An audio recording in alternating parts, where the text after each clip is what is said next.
Peace, family. This is Brother Ben Ra. Thanks for checking out Keeping It 100. If you want to reach us, you can email us at 100podcasting@gmail.com. That is 100podcasting@gmail.com. Or if you want to chat a little bit, you can call us 980-206-2004. That's 980-206-204. Thank you once again for checking out Keeping It 100. One is knowledge, the foundation. One is knowledge, the foundation. One is knowledge, the foundation.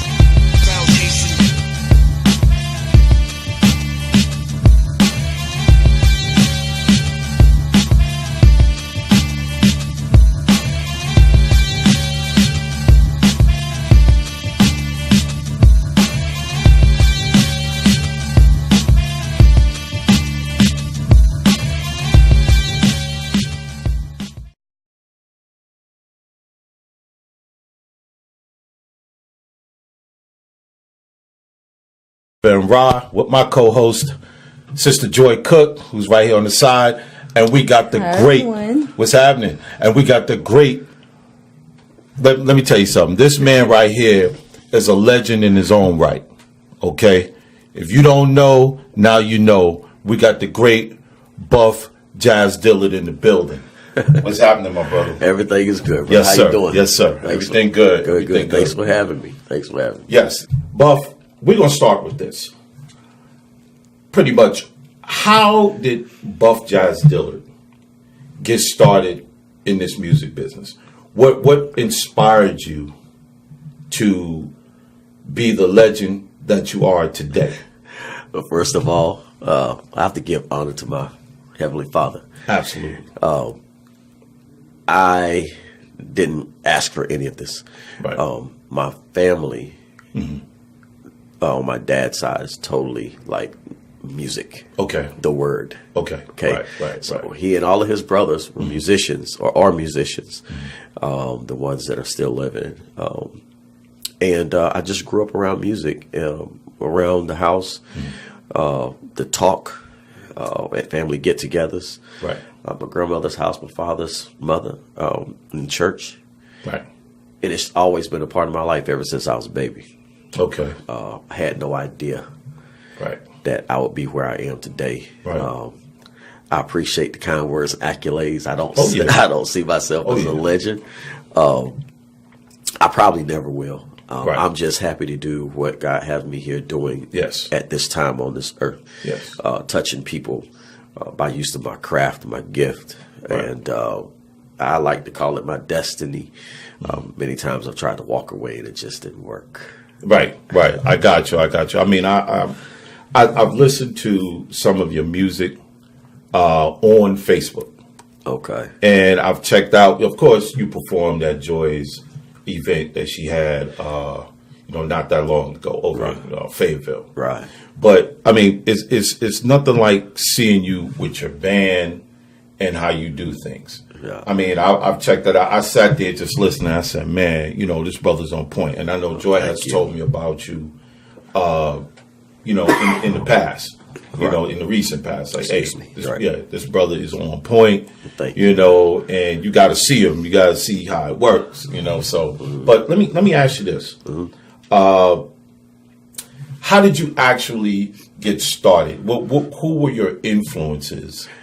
My father. Okay. Saxophonist, actually, is what I wanted to play. Okay. But as I was getting older from a baby, my father stopped playing what was called rock and roll back in the day. Right. He played with Tina Turner, Otis Redding, and James Brown. Right. When they were on the Eastern Board. Okay. And, I didn't find out about that, of course, until I got older. My mom would talk about it. Right. Dad, he really wouldn't talk about it because he had crossed over into ministry. Right. But hearing him play the sax around the house, seeing him play it at church, and then belonging to a church at the time that was centered around music and instruments. I was just intrigued. Right. I was intrigued by it. Didn't want to play. My first instrument was the drums. Okay. And the whole time I was playing drums, I was Okay. playing trombone. Okay. And a lot of people knew me from the trombone, didn't know I played drums. Right. But I went from drums to upright bass. Okay. The orchestra, because the goal was to transition Right. to the electric bass. Gotcha. It never happened. Because in school, once we moved to Philadelphia, my father, the ministry moved us to Philadelphia. Okay. The music instructors found out I could play trombone. I didn't tell them. I sat in the back of the classroom, Right. band, playing nothing for about Right. 2 years. Okay. And one day the teacher was late. And I was in the band room, found the trombone, and just started wailing on it. Right. He walks Gotcha. in, everybody else got quiet. I didn't see him. Right. And he called me out. Right. Dillard, what you doing with that horn? Come out Right. here.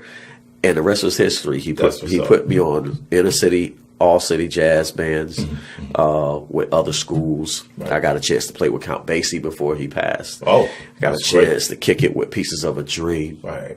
Who graduated from the same high school that I did. Oh, So cool. we had the same high school music teacher. Right. And that's where it all started. Before I knew it, I was on television and in the newspapers and stuff like that. Right. So I still was taking it light. I was like, I'm just having fun. I don't know what this is. I'm just humble. Right.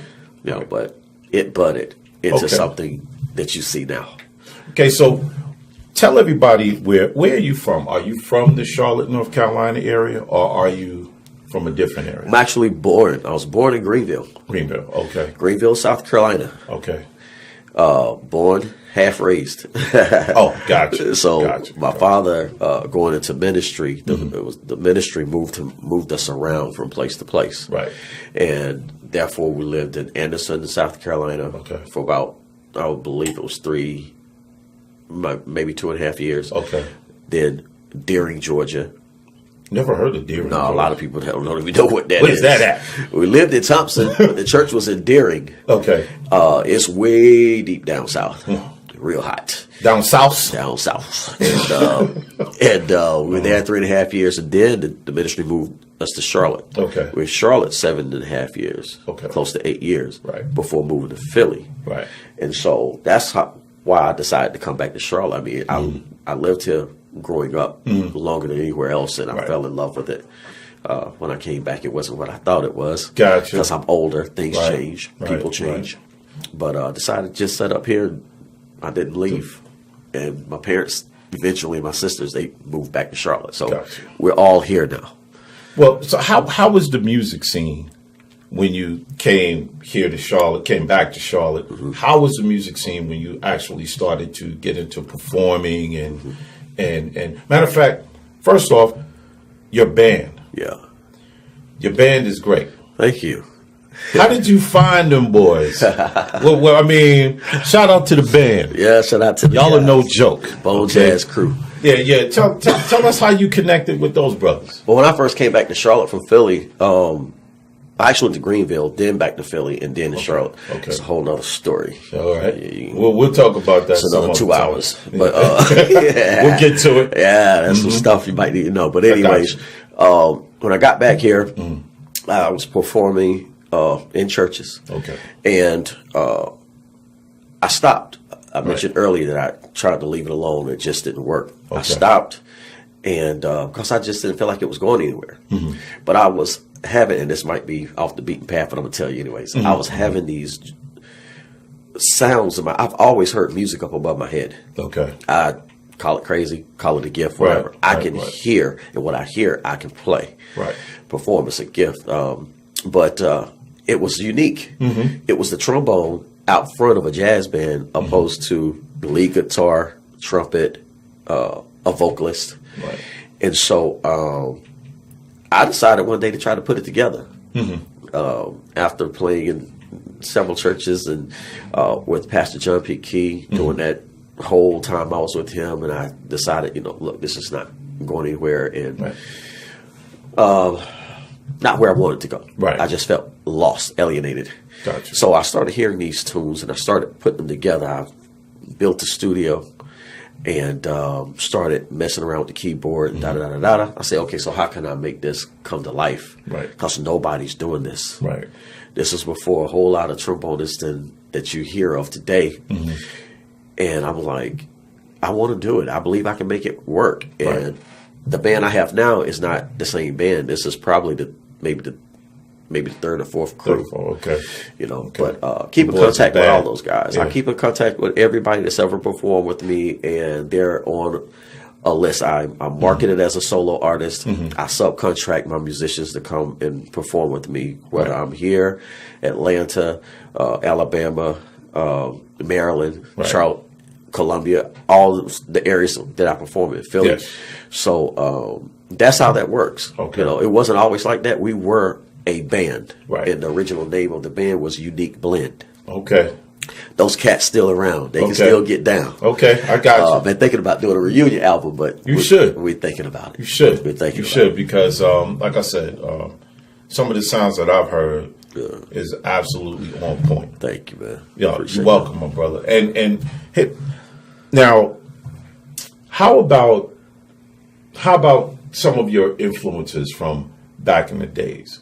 Now, tell me how they influenced you as far as some of the notes that you play. I mean, was there one particular person that you tried to kind of pattern yourself Emulate. after a little bit?